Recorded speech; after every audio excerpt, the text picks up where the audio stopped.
Hello, I'm Bernard Hickey from interest.co.nz and welcome to a special monthly interview with Mike O'Kane from NZ Mint talking about gold. And it's something that's incredibly topical at the moment. In a week after the Federal Reserve announced a second round of quantitative easing, $600 billion worth of money printing, and all around the world people are talking about the value of fiat currencies, of paper currencies, what's going to happen to them. And we've seen the gold price, Mike, race towards $1,400 an ounce. It's an amazing time for gold. What are people saying about the US Federal Reserve and what's going to happen to the future of the US dollar and the future of other types of currencies? Well, at the moment, obviously, there's a lot of hand-wringing going on. Essentially, everything that the Fed Reserve are doing to try and, shall we say, buy their way out of the recession at the moment is inflationary, which at the end of the day, for gold prices at least, is fantastic because gold historically has been anti-inflationary, and as we're starting to see, is proving it that it still is. We've seen a price rise over $100 US an ounce this month alone. We were at $950 in December. We're now sitting nearly at $1,400, which is the highest gain intra-year in 90 plus years. And what are some of the commentators saying about where the gold price could go from here? There's a very large range. You've got people like myself who think 1450 is a nice sort of number to end the year on, given that we've only got 6 weeks left. Don't have that much more room for movement, short of another financial disaster, for example. All the way through to those that espouse 30,000 US an ounce to cover as a new reserve currency, for example, or something similar. So the range is quite diverse. Most of the senior analysts with the larger corporations and the more trusted organisations are saying 1,600 this year, maybe next year.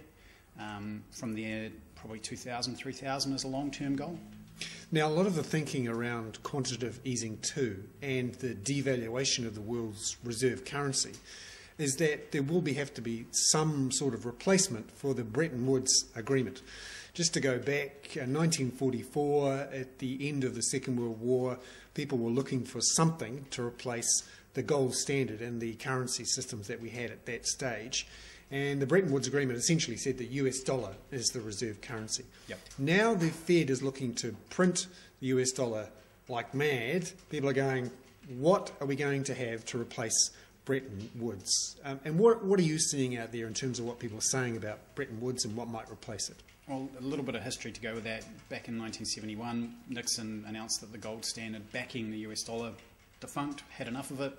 1999, Gordon Brown, Chancellor of the Exchequer, decreed that gold was an antiquated asset, no longer needed, sold more than half of the UK's holdings.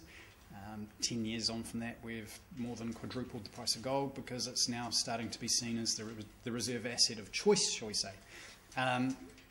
The key thing is that we need, globally, we need something that's going to hold value. And it's all very well and good having a reserve currency that's easy to trade globally, but the value, the store of value is going to be the key going forward.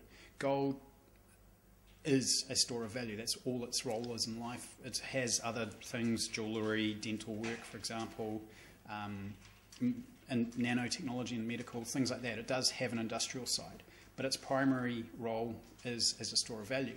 So a lot of people are saying, well, maybe we should go back to that gold standard as something that everyone's comfortable with. We've had it before, we know how it works. Probably the biggest single issue about moving to a gold standard after having been with a fiat economy, so the ability to write checks, as many checks as you need to cover your debt, is that we would need to raise the price of gold to meet current financial outstandings. And what would that number be? Speculation is 30,000 US dollars per ounce or thereabouts, which Yikes. is fairly good if you've got gold and you're sitting on it now, but it's kind of prohibitive if you want to get into it after that point. The other issue realistically is supply and demand. Given that you can't manufacture gold, which is one of its key benefits when you're buying it as an investment product, there is only so much available. Now, do we know how much is available? Well, that's where you get into another sort of a sticky situation where Most of the central banks announce how much they're holding as a reserve asset, but the question generally asked is how much of that has been leased out. And with the US not auditing their gold holdings for, what are we up to, 27 years now, there's a lot of questions being asked that no one's really comfortable answering. And so as a result, there's a lot of hesitation about jumping in, boots and all, into a gold standard and being comfortable that the amount of gold that everyone says they own actually is there. Again, another benefit to holding physical gold as an asset rather than buying paper-based occasionally. Now, a couple of the central banks have made announcements over the last month or so. We've seen, in particular, Iran say that they were looking to buy some more gold. Yep. And we're also at the beginning of a new central bank gold agreement. Can you explain how that agreement worked and what we've seen in terms of trends there? Sure. Well, the CBGA is it's the central banks, there's about 20 of them or so, that have all signed on to an agreement. We're up to the third iteration, so it's every 5 years, and we're just coming up to 11 years now, where they agreed that they would sell no more than 500 tonnes of gold onto the open market. It's partially as a response to Gordon Brown saying, had enough of it, get rid of it. And they didn't want to flood the market. At the beginning, the objective was not to flood the market and completely kill the price of gold. What we've seen to date is every year we get close to that 500 tonne mark, 490, 480, 500 one year. Last year was the lowest we had, where it was over 300 tonnes sold. This year, we've just finished this year's agreement, and we had a grand total of the central bank group of 6 tonnes sold. That was by Germany, and that was for gold coin manufacture. So in theory, you could probably say that they sold 0. So central banks are hoarding gold again? Well, they appear to be. Good example would be the Bundesbank in Germany announced this year that they were looking to buy gold. China, Russia, most of the Asian states are all starting to buy gold. All throughout the Middle East, they're looking to buy gold and hold it as an asset. Iran's a good one. They bought over 10 tonnes last year, and they're now sort of sitting back and rubbing their hands gleefully saying, well, price has doubled since we bought it. We don't need to buy gold for any more they bought a couple of 100 tonnes, they're saying, but they don't need to buy any more gold for 10 years to fulfil their requirements. What their requirements are, we're not quite sure, but... Volatile times.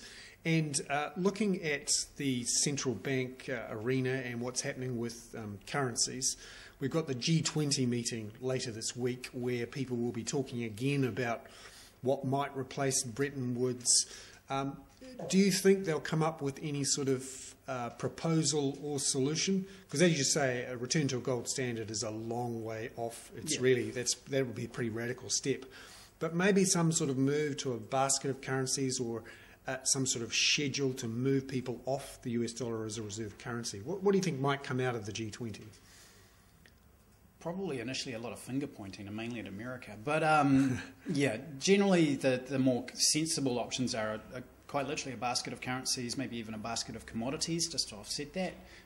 The key thing about having a reserve asset is not having it attached to any one particular country or government, because then it's subject to the requirements of that government to fulfil their own budgetary desires or needs. And this is what we're seeing at the moment is, for example, the US have decided that their best option is to inflate their way out of their debt, which is, yeah, again, it's great for gold. But it's not the way a reserve currency or a reserve asset should be treated. So removing that direct link is probably the best measure. And by doing that, yeah, as you say, a basket of currencies, and maybe in the aspect of having gold in there as an independent currency is probably the key for them to move forward. Excellent. Mike O'Kane, the head of Bullion at NZ Mint, they're talking about gold. We'll do this every month to look at the developments in the market around gold, currencies, what central banks are doing there, because it's moving so much. A lot of people are talking about it, and of course, with the currency wars that we've seen develop over the last few weeks and months, it's certainly something people are talking about. I'm Bernard Hickey for interest.co.nz.